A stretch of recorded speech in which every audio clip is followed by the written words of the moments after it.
Hi everyone, welcome to another video. Today I'm going to be doing some Bible journaling with the Jesus is My Jam stamp set from Clair Stamps. I'll be working in Psalms 95 verses 1 through 7, and here are the supplies I'll be using today.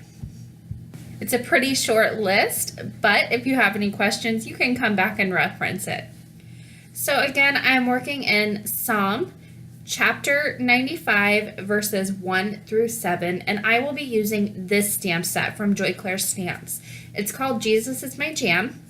It's got a bunch of great images in it, but the first one I'm going to start off with is this little, I don't even know what they're called, but they're kind of like the sound waves or sound bars I guess you would see in music. So that's what I'm going to start off with, and this is a brand new stamp. And whenever I am using brand new stamps in my Bible journaling, I like to prime them up a little bit. That's just going to make sure I get a good impression when I go to use this on my actual page, because I can't tear out my Bible pages. I can throw away paper. I can start a new card. I cannot start a new Bible journal. So I always like to take those extra little steps just to make sure I'm going to get the best impression that I can. I'm going to be working kind of horizontally today instead of the normal vertical style that I do. So I'm starting off with that soundbar stamp, and I'm using some black dye ink, and I'm going to create a line of these all the way down the page. And I'm going to do it right up against my Bible verses.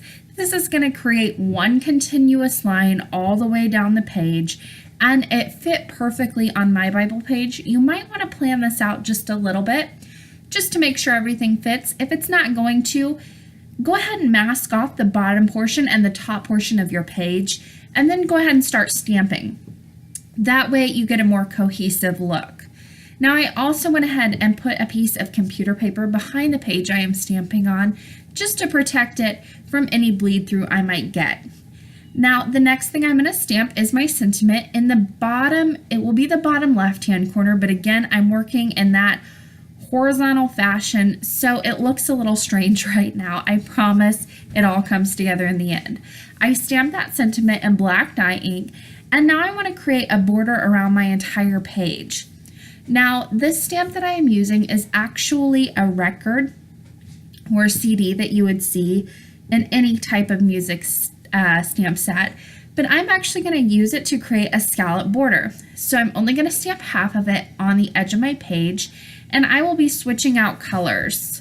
So I'm starting off with the purple ink, and I stamp that just halfway on the edge of the page. And again, this is where that computer paper is going to come in handy. It's going to catch all that leftover ink. So the next ink I chose was a hot pink, and then finally I'll finish off my pattern with a very bright orange color. And then I'm just going to go through and continually stamp these on the edge of the pages, or the edge of this page, I guess I should say. And again, I just have to ink up half of the stamp and stamp it right down. Now, for this particular pattern, I went ahead and kept it the same. So I went with my purple, my pink, and then my orange, and kept the same pattern. You could make this a rainbow pattern. You could switch it up to your favorite colors, whatever speaks to you. You can switch this up and customize it to yourself.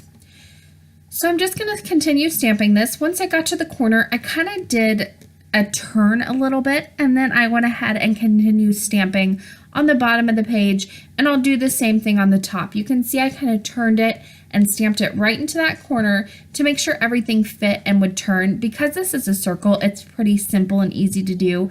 It really comes together very easily. So once I had the bottom row stamped, I went ahead and turned my Bible around and stamped the top portion. Now I'm not going all the way to the edge of the page just because I couldn't get my stamp and my acrylic block in there.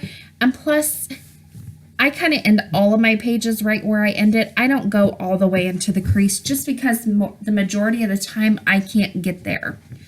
So to finish off this little scene, I'm going to stamp a few of the music notes. And I am using black dye ink again to stamp these. Now the inks I used to stamp my border, 2 were Memento, 1 was a PTI ink.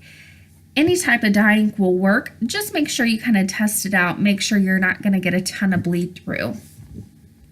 So I wasn't too particular about where I stamped these music notes. I just kind of picked random places to stamp them out and fill in that leftover white space on the left-hand border. Now, once all of my music notes were filled in, I went on and moved on to coloring. I like to do all of my stamping first, and then I come back in and I finish up with the coloring portion. So I chose colored pencils that matched the border colors that I had already chosen, and I'm going to switch these up and color in all of the bottom of the sound bars with those colors, switching it up as I go along, just like I did on the border.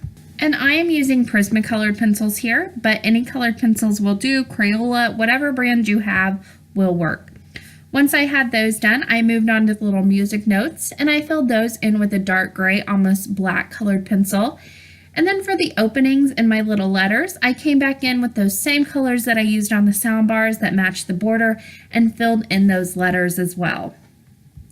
And I finally filled in those top little portions of the sound bar with that same dark gray, almost black colored pencil. Once that was done, that completely finished off this page. It was so super simple. And you can see on this page as I flip it over, I've kind of got a music theme going on in this chapter. But that finishes it off for today. Here are a few finished pictures.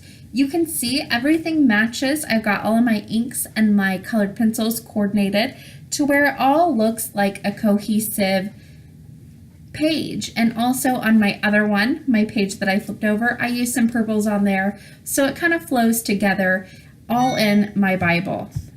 Now on the left side of your screen, you'll see a few different links you can click on. Don't forget to subscribe today, and thank you so much for watching.